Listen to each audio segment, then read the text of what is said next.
So the global economic financial crisis has reignited public interest in something that's actually one of the oldest questions in economics, dating back to at least before Adam Smith. And that is, why is it that countries with seemingly similar economies and institutions can display radically different savings behavior? Now, many brilliant economists have spent their entire lives working on this question, and as a field, we've made a tremendous amount of headway, and we understand a lot about this. What I'm here to talk with you about today is an intriguing new hypothesis and some surprisingly powerful new findings that I have been working on about the link between the structure of the language you speak and how you find yourself with a propensity to save. Let me tell you a little bit about savings rates, a little bit about language, and then I'll draw that connection. Let's start by thinking about the member countries of the OECD, or the Organization of Economic Cooperation and Development. OECD countries, by and large, you should think about these as the richest, most industrialized countries in the world. And by joining the OECD, they were affirming a common commitment to democracy, open markets, and free trade. Despite all of these similarities, we see huge differences in savings behavior. So all the way over on the left of this graph, what you see is many OECD countries saving over a quarter of their GDP every year, and some OECD countries saving over a third of their GDPs per year. Holding down the right flank of the OECD, all the way on the other side is Greece. And what you can see is that over the last 25 years, Greece has barely managed to save more than 10% of their GDP. It should be noted, of course, that the United States and the UK are the next in line. Now that we see these huge differences in savings rates, how is it possible that language might have something to do with these differences? Let me tell you a little bit about how languages fundamentally differ. Linguists and cognitive scientists have been exploring this question for many years now, and then I'll draw the connection between these two behaviors. Many of you have probably already noticed that I'm Chinese. I grew up in the Midwest of the United States, and something I realized quite early on was that the Chinese language forced me to speak about, and in fact, more fundamentally than that, every so slightly forced me to think about family in very different ways. Now, how might that be? Let me give you an example. Suppose I were talking with you and I was introducing you to my uncle. Okay? You understood exactly what I just said in English. If we were speaking Mandarin Chinese with each other, though, I wouldn't have that luxury. All right? I wouldn't have been able to convey so little information. What my language would have forced me to do, instead of just telling you this is my uncle, is to tell you a tremendous amount of additional information. My language would force me to tell you whether or not this was an uncle on my mother's side or my father's side, whether this was an uncle by marriage or by birth, and if this man was my father's brother, whether he was older than or younger than my father.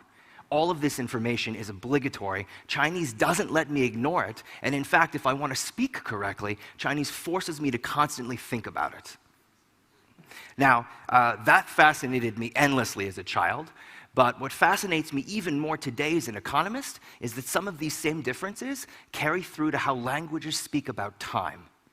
So for example, if I'm speaking in English, I have to speak grammatically differently if I'm talking about past rain, it rained yesterday, current rain, it is raining now, or future rain, it will rain tomorrow. Notice that English requires a lot more information with respect to the timing of events. Why? Because I have to consider that and I have to modify what I'm saying to say it will rain, or it's going to rain. It's simply not permissible in English to say it rained tomorrow. In contrast to that, that's almost exactly what you would say in Chinese. A Chinese speaker can basically say something that sounds very strange to an English speaker's ears. They can say, yesterday it rained, now it rained, tomorrow it rained. In some deep sense, Chinese doesn't divide up the time spectrum in the same way that English forces us to constantly do in order to speak correctly. Is this difference in languages only between very, very distantly related languages like English and Chinese? Actually, no. So many of you know in this room that English is a Germanic language. What you may not have realized is that English is actually an outlier. It is the only Germanic language that requires this. For example, most other Germanic language speakers feel completely comfortable talking about rain tomorrow by saying morgen regnet es. Quite literally to an English ear, it rained tomorrow. This led me to as a behavioral economist, to an intriguing hypothesis. Could how you speak about time, could how your language forces you to think about time, affect your propensity to behave across time? You speak English, a futured language, and what that means is that every time you discuss the future or any kind of a future event, grammatically you're forced to cleave that from the present and treat it as if it's something viscerally different. Now, suppose that that visceral difference makes you subtly disassociate the future from the present every time you speak. If that's true, and it makes the future feel like something more distant and more different from the present, that's going to make it harder to save. If, on the other hand, you speak a futureless language, the present and the future, you speak about them identically. If that subtly nudges you to feel about them identically, that's going to make it easier to save. Now, this is a fanciful theory. You know, I'm a professor. I get paid to have fanciful theories. But how would you actually go about testing such a theory? Well, what I did then was to access the linguistics literature, and interestingly enough, there are pockets of futureless language speakers situated all over the world. This is a pocket of futureless language speakers in Northern Europe. Interestingly enough, when you start to crank the data, these pockets of futureless language speakers all around the world turn out to be, by and large, some of the world's best savers. Just to give you a hint of that, let's look back at that OECD graph that we were talking about. What you see, these bars are systematically taller and systematically shifted to the left compared to these bars, which are the members of the OECD that speak futured languages. What is the average difference here? 5 percentage points of your GDP saved per year. Over 25 years, that has huge long-run effects on the wealth of your nation. Now, while these findings are suggestive, countries can be different in so many different ways that it's very, very difficult sometimes to account for all of these possible differences. What I'm going to show you, though, is something that I've been engaging in for a year, which is trying to gather all of the largest data sets that we have access to as economists, and I'm going to try and strip away all of those possible differences, hoping to get this relationship to break. All right? And just in summary, no matter how far I push this, I can't get it to break. Let me show you how far you can do that.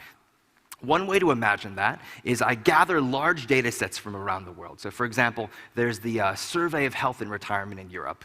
From this data set, you actually learn that retired European families are extremely patient with survey takers. So imagine that you're a retired household in Belgium, someone comes to your front door. Excuse me, would you mind if I peruse your stock portfolio? Do you happen to know how much your house is worth? Do you mind telling me? Would you happen to have a hallway that's more than 10 meters long? If you do, would you mind I timed how long it took you to walk down that hallway? Would you mind squeezing as hard as you can in your dominant hand this device so I can measure your grip strength? How about blowing into this tube so I can measure your lung capacity? Right? The survey takes over a day. Combine that, okay, with the demographic and health survey collected by USAID in developing countries in Africa, for example, which that survey actually can go so far as to directly measure the HIV status of families living in, for example, rural Nigeria.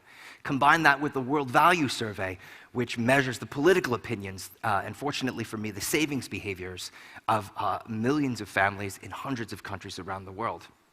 Take all of that data, combine it, and this map is what you get. What you find is 9 countries around the world that have significant native populations which speak both futureless and futured languages. And what I'm going to do is form statistical matched pairs between families that are nearly identical on every dimension that I can measure. Okay? And then I'm going to explore whether or not the link between language and savings holds even after controlling for all of these levels. What are the characteristics we can control for? Well, I'm going to match families on country of birth and residence, the demographics, what sex, their age, their income level within their own country, their educational achievement, a lot about their family structure. It turns out there are 6 different ways to be married in Europe. And most granularly, I break them down by religion, where there are 72 categories of religions in the world, so an extreme level of granularity. There are 1.4 billion different ways that a family can find itself. Okay, now, effectively, everything I'm going to tell you from now on is only comparing these basically nearly identical families. It's getting as close as possible to the thought experiment of finding two families, both of whom live in Brussels, right, who are identical on every single one of these dimensions, but one of whom speaks Flemish and one of whom speaks French. Or two families that live in a rural district in Nigeria, one of whom speaks Hausa and one of whom speaks Igbo. Now, even after all of this granular level of control, do futureless language speakers seem to save more? Yes. Futureless language speakers, even after this level of control, are 30% more likely to report having saved in any given year. Does this have cumulative effects? Yes. By the time they retire, futureless language speakers holding constant their income are going to retire with 25% more in savings. Can we push this data even further? Yes. Because I just told you, we actually collect a lot of health data as economists. Now, how can we think about health behaviors to think about savings? Well, think about smoking, for example. Smoking is, in some deep sense, negative savings, right? If savings is current pain in exchange for future pleasure, smoking is just the opposite. It's current pleasure in exchange for future pain. What we should expect, then, is the opposite effect, and that's exactly what we find. Futureless language speakers are 20 to 24% less likely to be smoking at a given point in time compared to identical families, and they're going to be 13 to 70% less likely to be obese by the time they retire, and they're going to report being 21% more likely to have used a condom in their last sexual encounter. I could go on and on with the list of differences that you can find. It's almost impossible not to find a savings behavior for which this strong effect isn't present. My linguistics and economics colleagues at Yale and I are just starting to do this work and really explore and understand the ways that these subtle nudges cause us to think more or less about the future every single time we speak. Ultimately, the goal, once we understand how these subtle effects can change our decision-making, we want to be able to kind of provide people tools so that they can consciously make themselves better savers and more conscious investors in their own future. Thank you very much. Appreciate it.